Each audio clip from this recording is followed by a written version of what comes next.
Welcome back to NewsX World. I'm Joshua Barnes. Let's look at our top stories.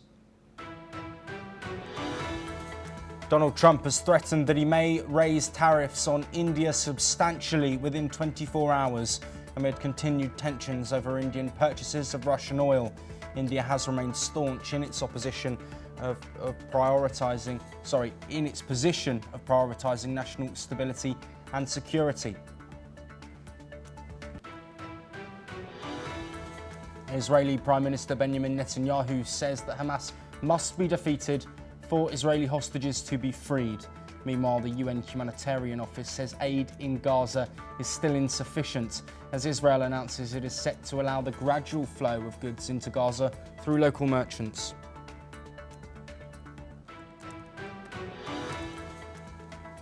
Ukrainian officials say that Russia has targeted a railway hub in the Kharkiv region with 34 Shahid drones after reports of civilian casualties in the country. It comes as Ukrainian strikes have reportedly led to fires at a power substation in Russia's Rostov region.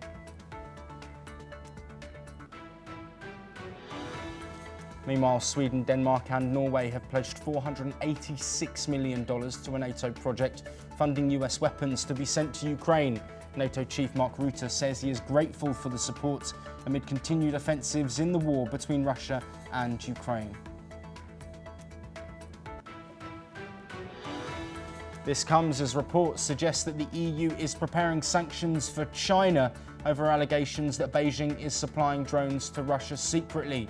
Alarm has been raised in Brussels over Chinese support for Russia amid its war against Ukraine.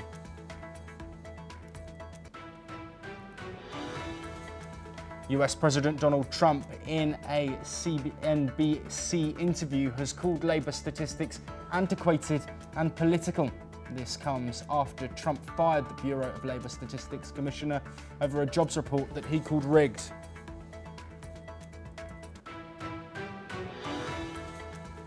While the US has also condemned an order from Brazil's Supreme Court placing former President Jair Bolsonaro under house arrest. The right-wing ally of Donald Trump is standing trial over allegations that he plotted a coup to overturn an election, which he denies. And officials in Hong Kong have issued the highest level black weather alert as the region is hit with its heaviest rainfall since 1884. Major disruption has been caused with hospital clinics, schools and courts shut across the city as roads turn to rivers. We start this hour with US President Donald Trump, who has announced plans to sharply increase tariffs on Indian imports, citing India's continued purchases of Russian oil as a key concern. In a televised interview, Trump criticised India's trade practices and warned that supporting Russia's energy sector fuels its war in Ukraine. While taking a dig at India, the US president stated that declining energy prices could put pressure on Russian President Vladimir Putin to halt the war in Ukraine.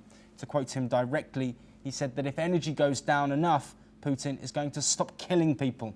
Further slamming the Russian president, Trump said that another $10 a barrel and Russia will have no choice but to end the war. Well, joining us to discuss these latest comments from Donald Trump, Mark Sutherland, a geopolitical analyst, joining us live from London. Mark, thank you as always for joining us. Trump saying that the price of oil coming down will end the killing in the Russia-Ukraine conflict. Do you think it's as simple as Trump is stating? Good to be with you, Josh. There is no doubt about it that Trump wants the war to end between Russia and Ukraine after the invasion in 2022. He is frustrated about that, but he's going for every single economic lever in his own mind. Understandable, because the Russian administration, then using that word, is reliant on distributing oil around the world and gas, and has built up quite a war chest to some beforehand, before the invasion in 2022. He just wishes people to come to the table to speak and to end this, as you and I have talked about in the last just over a week ago, when they recently met in Turkey in a 45 minutes and they worked out exchange of prisoners. It didn't go beyond that. So President Trump is reaching for the important economic lever, the lever that he feels he has before anyone even, and I'm not saying they are, where you would actually then step in to take military action. You look at all the economic measures first, and I'm not saying that he is about to step in at all. Josh. Mark, let's look at Russian oil and Trump's comments. Of course, in recent hours, he's spoken about India and said that more sanctions could be placed within 24 hours. There's also China that purchase Russian oil as well. Is Trump again making a political move here potentially to further his aims, which he sees as ending the war in Russia, between Russia and Ukraine? Of course, he said it would be done within days. We're here months and months later. Could this really impact geopolitics, but also global economics? I think what you're saying is fair enough, which is when you said days. Yes, and I think the other thing is that in regard to threatening India, there is this talk, and they're all talk within the Indian government and energy ministers, where they turn around and say, well, if we didn't step in last year and buy oil, then the price might have actually skyrocketed. There's one school of thought, and also when the Russians invaded, then European oil stream, the supply of that goes in another direction, and India is saying, but that we had no option but to go elsewhere. And as we've commented on before, discussion is the most important thing. And also India, quite understandably, will point out and say, well, look, the European Union is still trading with Russia. Your Indian trading rates, the amount of money that you've been trading with, has gone up to, I think, 68 billion from 10 billion in regard to trading with Russia. This is an important amount for the Indian economy. But yes, you are right. At the end of the day, it comes back to that lever of economics, which is to turn and say, I want these two sides to come together. And as he's already commented in that interview, if I think you're referring to the CNBC one, where he's turned around and said, I'm not worried about oil prices, because they could surge, as he said, in Russia's favor. But he is looking for these levers of power economically to shake geopolitically what is happening between Russia and Ukraine, and that theater. And also, as we've commented before, Josh, is that Russia also may say that they're relying on Trump to still be distracted by what is happening in the Middle East. Josh. Yes, Mark Sutherland, I wish we had more time to talk, but thank you ever so much, as always, for such great insight on such a complicated and multifaceted topic that we will continue to monitor here on NewsX World. Let's now head to the Middle East. And Gaza's Civil Defense Agency has said that at least 26 people have been killed by Israeli gunfire and airstrikes. Reports suggest that 14 people waiting near an aid distribution site inside the Palestinian territory are also amongst the people killed. Thousands of Gazans gather daily near food distribution points across Gaza, including 4 belonging to the US and Israeli-backed Gaza Humanitarian Foundation. Israeli restrictions on the entry of goods and aid into Gaza since the start of the war nearly 22 months ago have led to shortages of food and essential goods. This includes medicine, medical supplies and fuel, with hospitals relying on the power for their generators. This comes amid Israeli Prime Minister Benjamin Netanyahu's vow to intensify operations against Gaza. Well, joining us to discuss these developments, Matti Zweig, a geopolitical expert, live from Israel. Matti, thank you so much for taking the time to join us. Can I first get your reaction to the reports of dozens of potential deaths once again in the enclave? Is this going to have any impacts in the ongoing conflict? I think, thank you for having me first. Again, I think we are talking and talking again and again, over and over, the same kind of problems, the same kind of conflicts. Israel is trying to give a kind of normal delivery of the food, while Hamas is trying to do some chaos in all this process because they are losing the possibility of having control on their own population. And then what happened is a lose-lose situation. Some infiltrated people are trying to create chaos. The soldiers feel threatened, and this is the terrible and cruel results of all this. But not all of the people that is getting killed are innocents. I mean, some of them are really people that are connected to Hamas. They are trying to steal and to resell things. It doesn't mean that the other side is completely innocent. Israel is trying to do also manage a war in between all these problems. And they're saying every day and continuously to Hamas, free the hostages, deploy your weapons. This is going to finish. And they don't do that because it's the last card that they have to survive as a genocidal jihadist terrorist movement. And then they know they are going to lose completely, and they will have, in the best of cases, to leave Gaza Strip to other countries. So we are talking again and again, another 15 were killed, another 26 were killed, maybe, because you never know exactly what are the numbers. The numbers are always delivered from one side, from the Gaza side. Yes, absolutely, Matti. Of course. So sorry to interject, Matti. Maybe 26. Matti, sorry to interject. I'm just conscious of timings, and there are further points I want to touch on with you on this topic. Relating to your point, of course, it is extremely difficult to get clarity on those figures because there are restrictions from Israel on journalists going in to the Gaza enclave. So that is, of course, a point of contention. But let's look at this military operation. There are several reports suggesting that Benjamin Netanyahu is going to look to expand these military operations in Gaza. This comes in the wake of a message and an outcry from so many top ex-Israeli officials, both intelligence and army alike, saying that this war needs to stop because it's not achieving anything. None of the hostages have been released through this method of intensified military action. Do you think this has sparked anything in Benjamin Netanyahu, and will these messages and these calls be ignored? I think we are locked in a situation that both sides became extremists. But why is that? Because Hamas all the time say no to any propositions. They want only one thing, to finish the war and to leave them in power. This is not going to happen. They know that, and they continue trying to get the world to press and to have pressure on Israel. This is their way of doing things.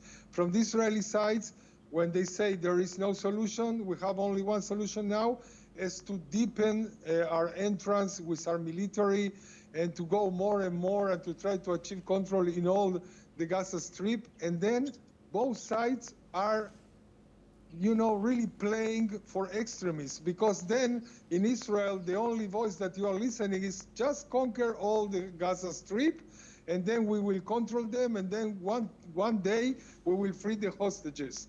And this is a bad situation because the poor families of the hostages understand that it is a kind of sentence of death for maybe most of them. In some point, they are going to die.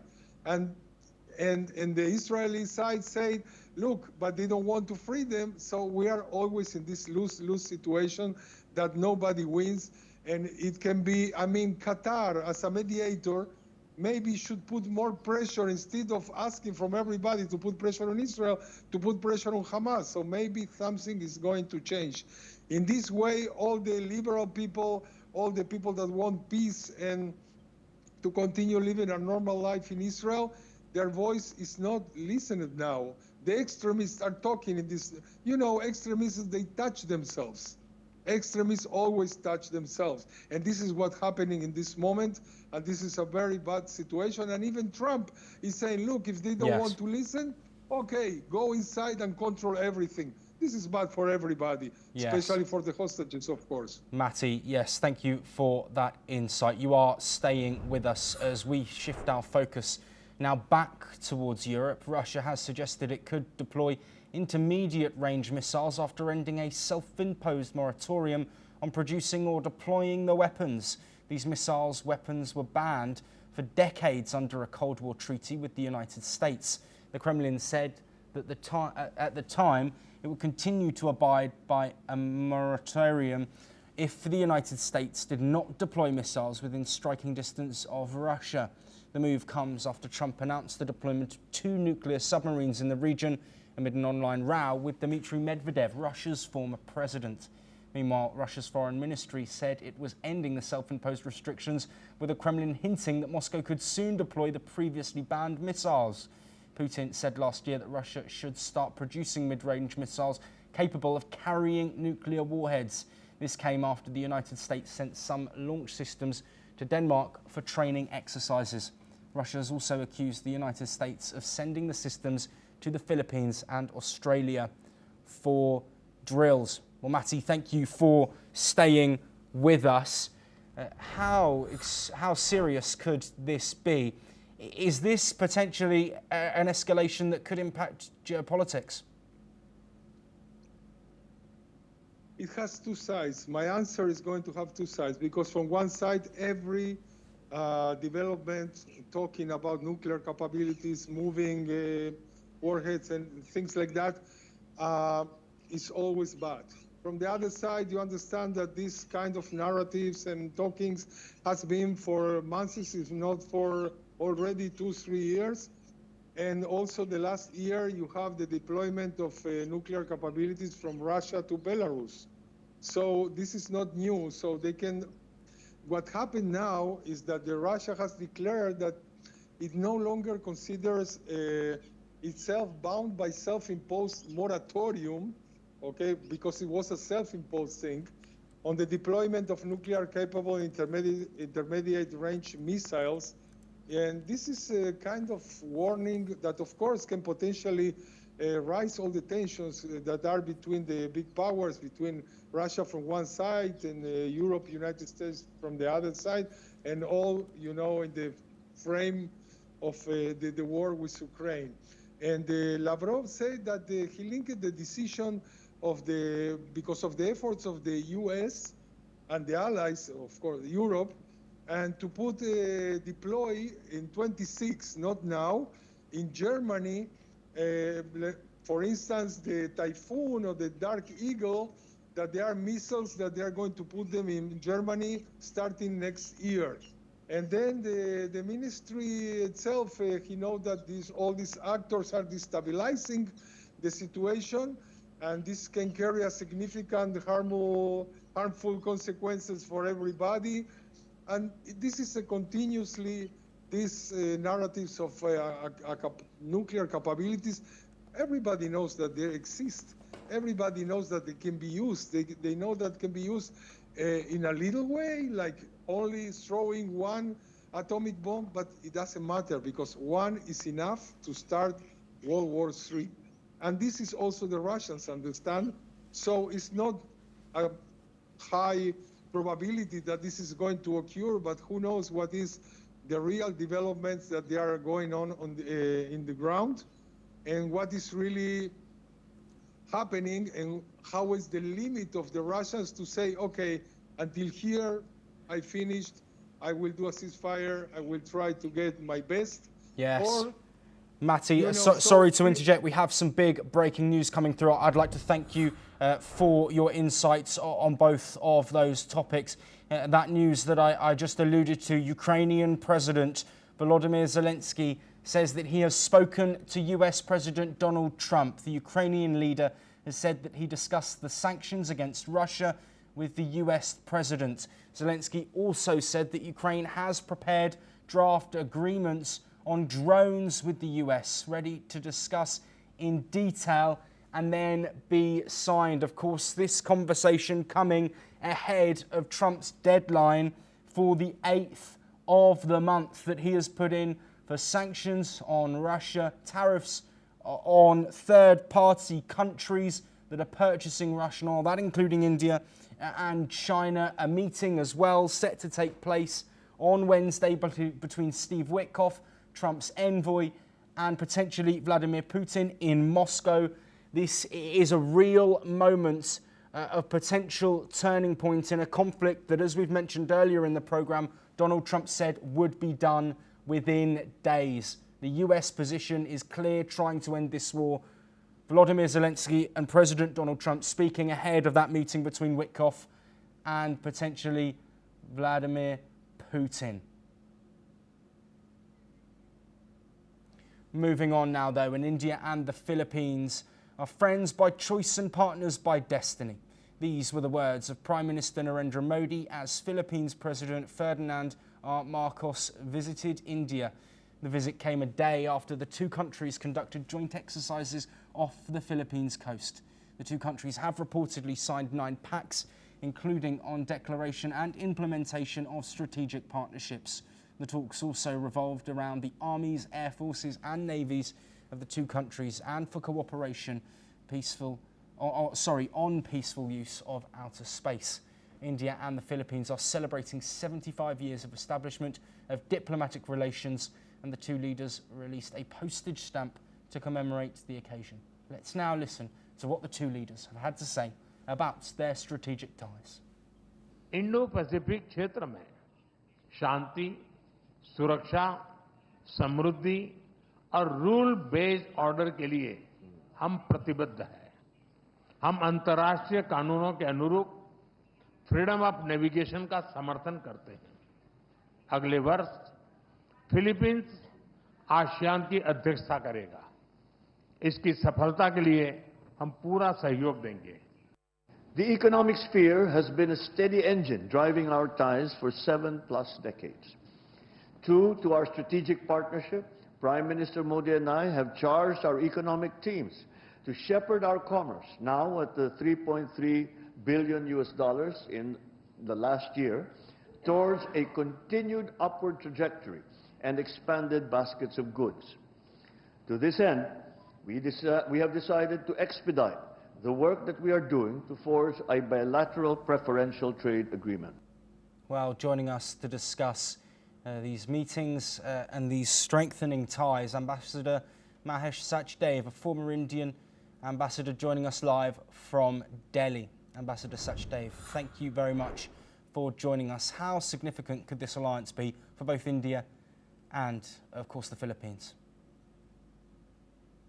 Thank you for having me. I think this alliance has a far-reaching potential.